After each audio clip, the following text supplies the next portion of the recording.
Hey all, 118 Set Shadow here.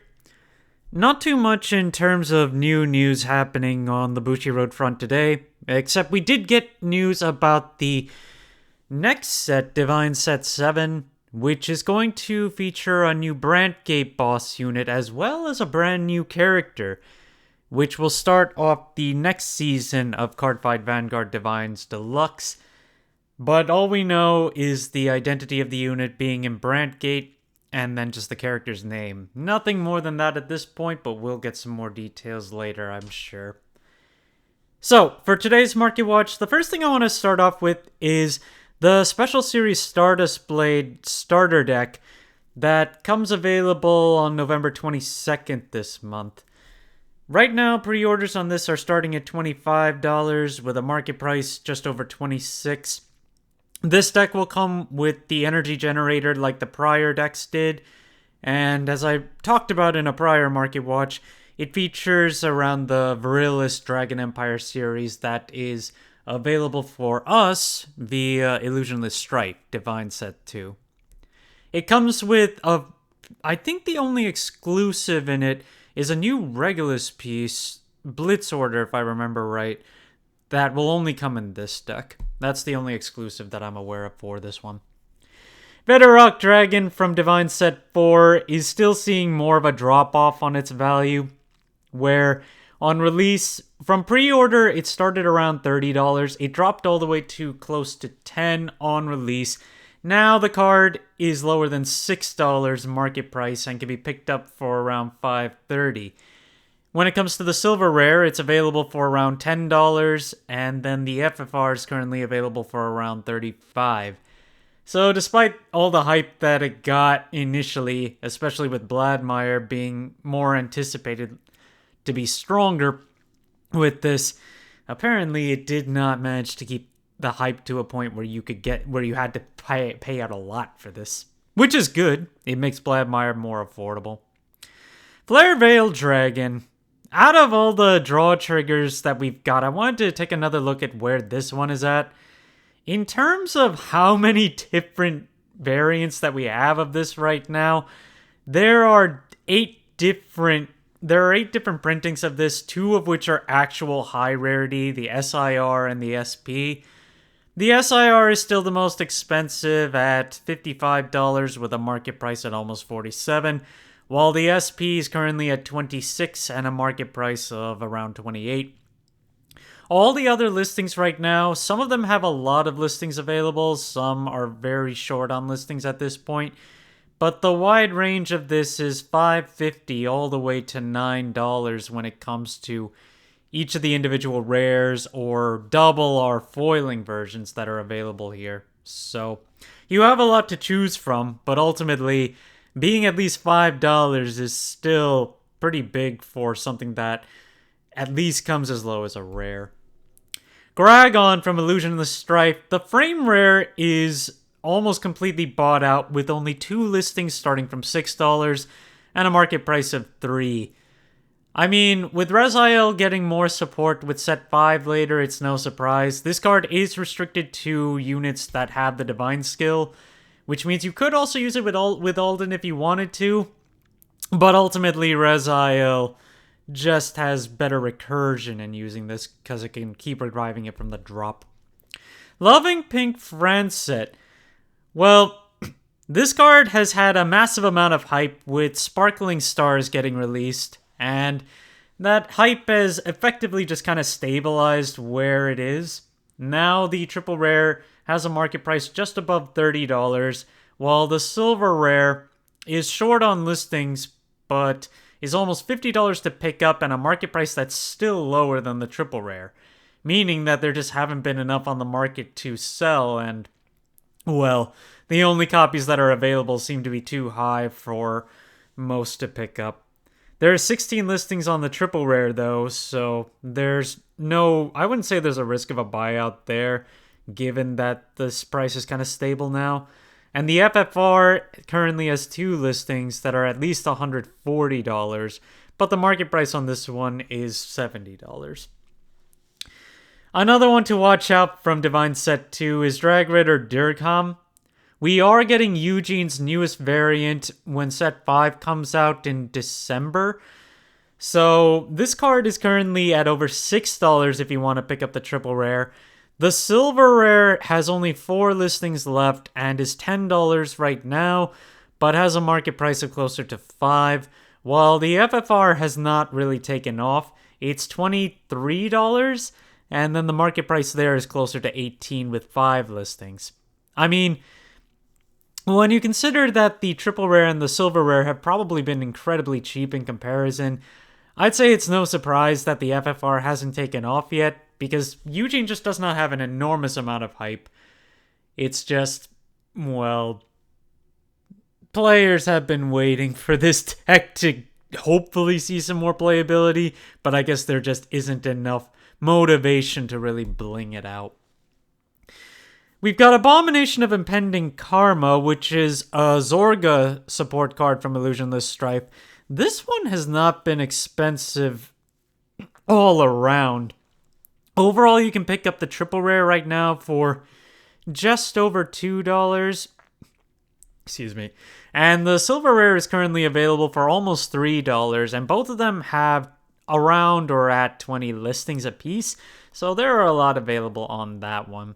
And the FFR is currently available for $24 with 11 listings. So while this card may have been popular on release, it also wasn't even that expensive on release either, and it never really took off since then. Zorga is still a prime deck to consider for competitive play, but ultimately, even with that, this card just does not take off anytime. Radiance Caliber, the Regulus piece from Festival 2024, this one is in an interesting position where it's still short on listings overall, but there seems to be a lot of competition on whoever is selling it right now, because this card just keeps on moving from $15 to $20 on occasion, selling mostly with a market price of around $19, and then we just continuously keep on getting some cheaper listings for those trying to sell out. Most of the quantities are available for $18 to $20 right now, but right now there is a listing for almost $17 with a few different copies. But remember, this is a Regulus piece, so you can only play one of it in your deck in the first place. But if you're playing multiple decks that use this, it just saves you the trouble of having to swap it between your decks.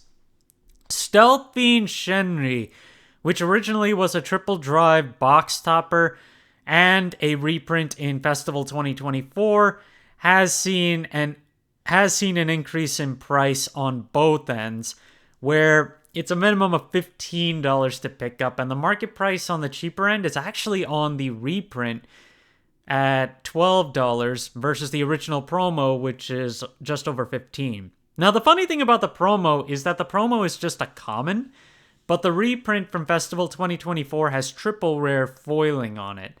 So to see that one be the cheaper one is kind of weird, especially given that the original was a box topper for every single triple drive box that you bought before, so it's technically more printed.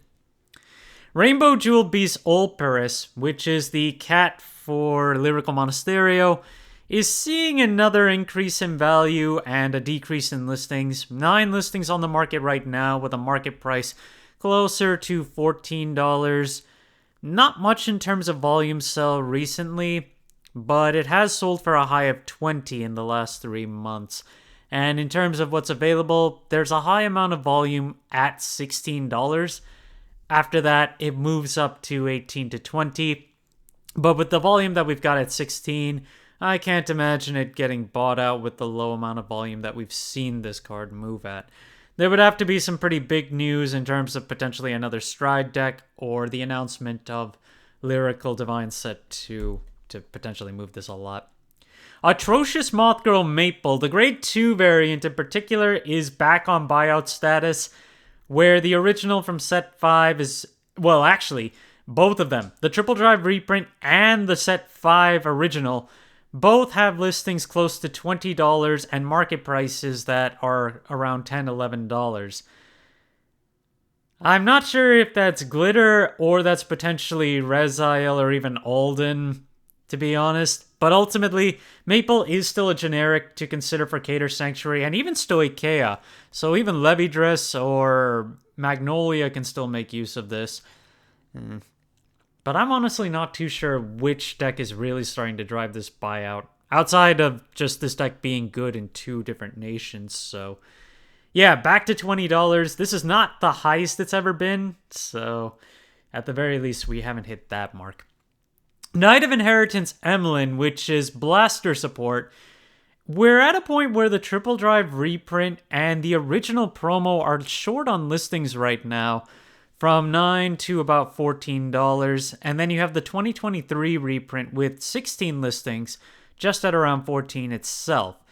So with the bottom end really starting to get bought out, it's gonna be very rough when it comes to when Blaster Blade the Vanguard finally does get announced for us, which there is still no anticipation as to when, and I really have no idea when we'd get it.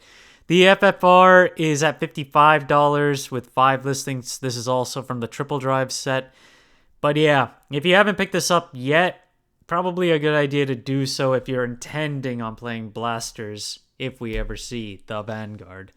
Sea Strike Dragon and Largvin has been moving back up in value and is short on listings again. 6 listings left on the market for this one with a market price of $34.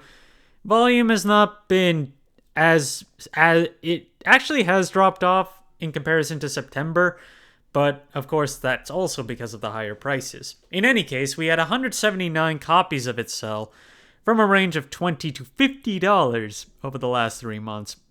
Lowest listing is $45, while the highest listing is $50 at this point. And there's a decent amount of volume amongst these different listings, but ultimately it's at its peak right now. It could go higher, but we'll see. I have to cover this one again because it's... Okay, this is what I have to say about Panther A Dragon at this point. This card is boring. No matter how I look at it, this card just feels so boring given that the effect is literally just a cycle where you just draw a card and discard a card, and then this card gets another 5k power.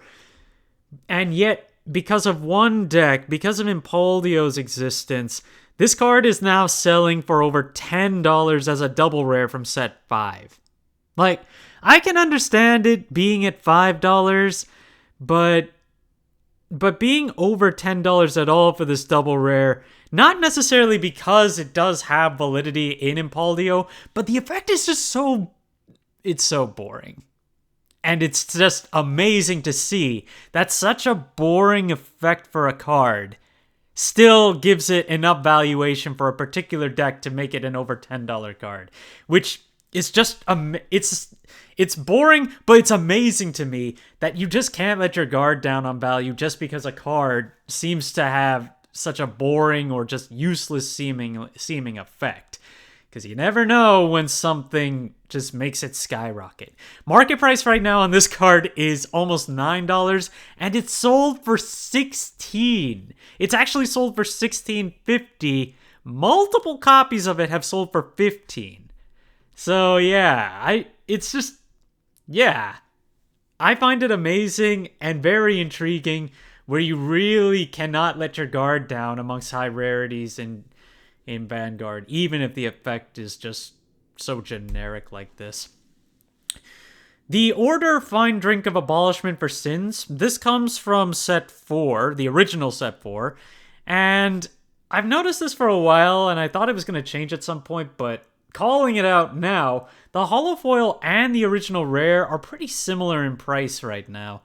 $3 to $3.50 in terms of their base listings, and the holo is actually on the cheaper end here, and their market prices are only about $1 apart. If we actually take a look at them, they go from 3 to 4 and 3 to 4.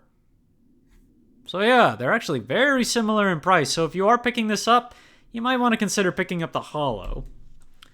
Then there's Aura Battler Princess Taser Lag, which both the holo and the regular rare are under 10 listings right now, where the rare is currently as low as 50 cents, but a market price of $2.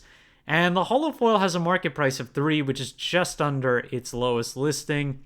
And if you take a look at the first 3 listings that are available, it's actually closer to $2.50 when it comes to the rare. There's only one listing at 50 cents.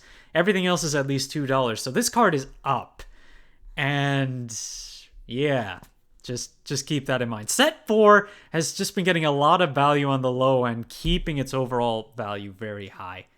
And our final card today is the SP of Aegismire. I am not going to refer to it as dragon because no matter how I look at it, this is not a dragon. In any case, Aegismire is this SP. I was looking at my collection a little while ago, and I took notice that somehow the base price of it just took off.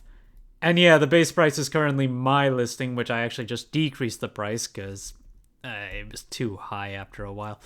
But this card has been selling at a high of 25, and it seems more recently we've had a volume increase, even though 19 of them sold only. But yeah, we've had an increase in volume of how many of them sold.